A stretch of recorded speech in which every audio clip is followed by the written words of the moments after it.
Salut à tous, c'est Loulou, on se retrouve aujourd'hui pour une nouvelle vidéo dans le coin astucerie du coup du blog. Alors je m'excuse déjà par avance pour ma voix et sûrement les moments où il va falloir que je me mouche, etc., ou que je vais éternuer, parce que je suis un petit peu malade. Alors, dans cette vidéo astucerie, je vais vous montrer un petit peu comment... alors là, hop, on voit un petit peu trop mon bijou à mon goût, mais c'est pas grave. Comment utiliser des emballages, que ce soit de tampons, donc là ça vient de chez Scrap Plaisir, là c'est ceux de chez Nose, donc là hop, des dies,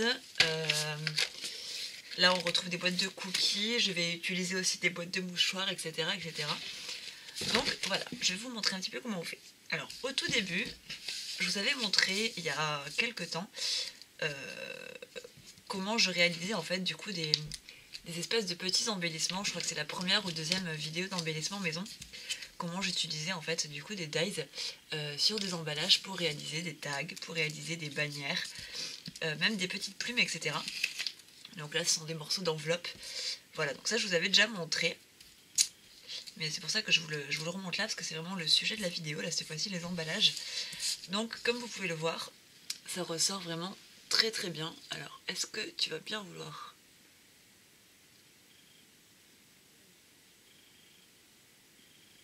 Ils veulent toujours pas faire d'adaptation. Alors est-ce que c'est parce que... Hop, si je fais ça... Ouais. Voilà, vous voyez bien la petite fleur. Oh, et bien sûr avec le poncho, j'ai tout fait tomber. Hop. Donc je vais vous montrer... par exemple ceux de chez Kinder, là. Hop, ça ressort trop bien, j'adore. J'ai même repris du coup les petits morceaux de lait. Enfin les petits... comment ça s'appelle, les petits images avec le lait, etc. Je vais vous montrer ensuite, hop, que par exemple dans le fond de chez Mewps Création, donc soit on avait les parties assez jolies, hop, où on voyait les petites bulles là.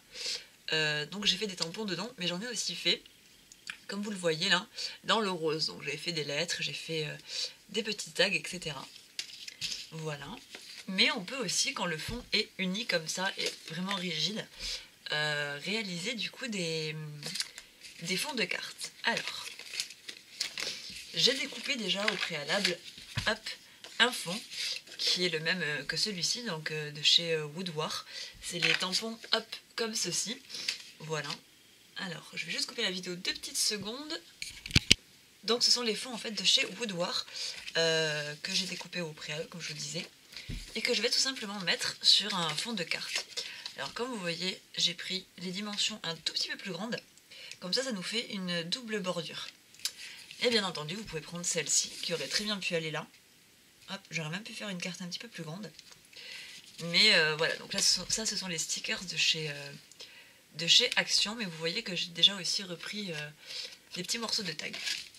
Alors par exemple, vu que là, ce fond est uni, je vais prendre la Versamark. Ah, j'ai pas pris mon bloc... c'est pas grave, on va faire directement comme ça. J'ai pas pris de bloc acrylique assez grand.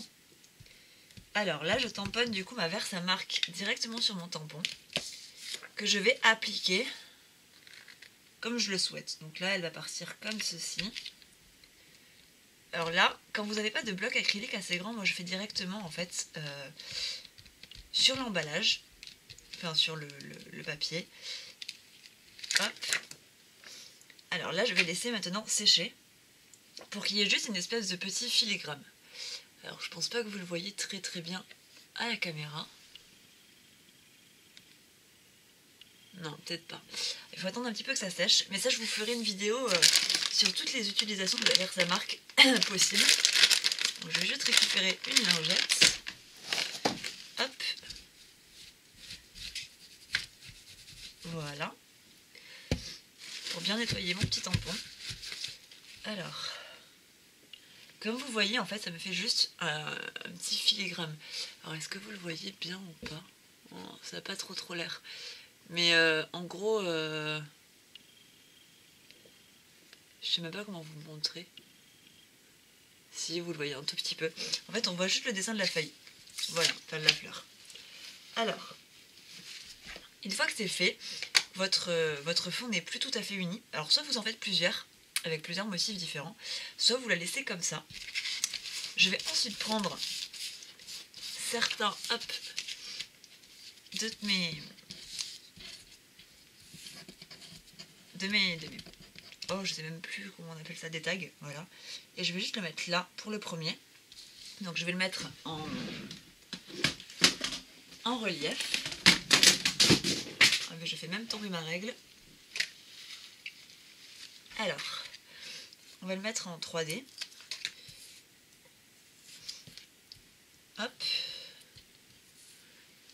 Donc là, vous voyez pas vraiment ce que je fais, mais je suis juste en train de mettre des petits carrés de mousse. Hop.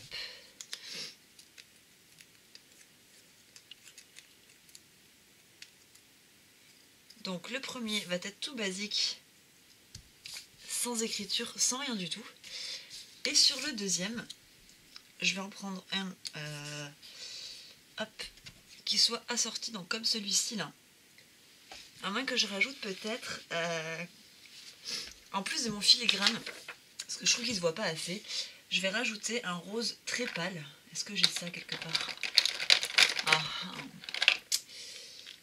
Là j'ai que du foncé, peut-être celui-là de violet, mais c'est pas tout à fait ce qu'il me faudrait. J'ai celui-ci. Donc ça, j'ai ça en VersaCraft. Est-ce que j'ai pas les mêmes Manto qui sont à peu près dans ces couleurs-là? Sinon, je peux prendre ça. Ouais, on va prendre ça. Hop. Donc je rangerai tout ça après. Du coup, je prends mon encre. Donc c'est la couleur sand, désert sand, voilà. Donc j'en mets un petit peu partout. Et je vais essayer de la positionner à quelque chose près.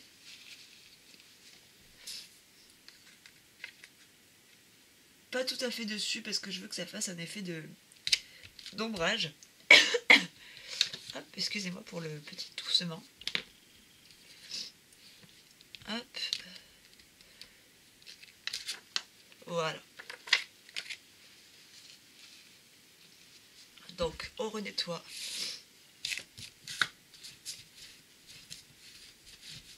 Voilà. Donc là, en fait, on a le filigrane qui est juste à côté, qui permet d'avoir cet effet d'ombrage.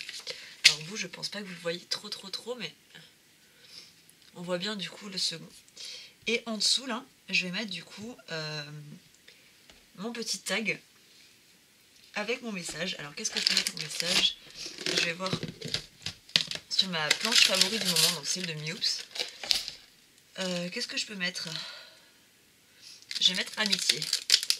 C'est le plus petit qu'elle est. Hop. Là, par contre, je pense que je vais avoir... Est-ce que j'en ai gardé un, là? Oh, j'ai rien gardé dans mes... Tous mes trucs, ils s'envolent, en plus. J'ai gardé aucun de mes blocs acryliques, là. Mais bravo. Je vais utiliser, du coup... J'ai rien gardé.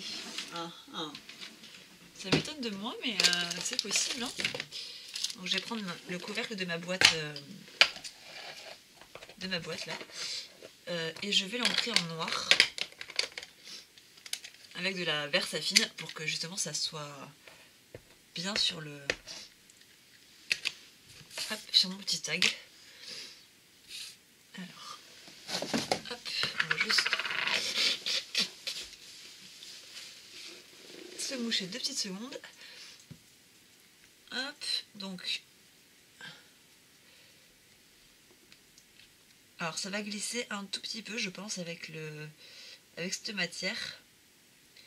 Mais ça va, c'est correct. Il faut juste attendre que ça se fixe.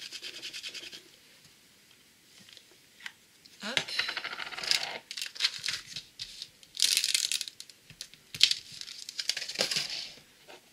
Là, ma boîte, elle est là.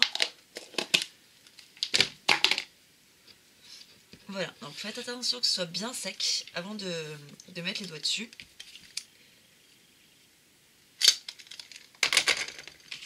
Et du coup, on peut le coller. Alors soit directement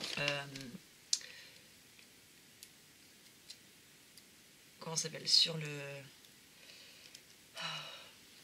le papier, soit en relief comme je vais faire là encore une fois. Alors c'est vrai que j'aime beaucoup utiliser du relief. Je vais absolument pas y arriver.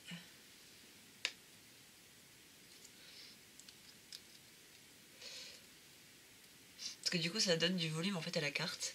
Et celui-ci je vais le coller tout droit. Voilà.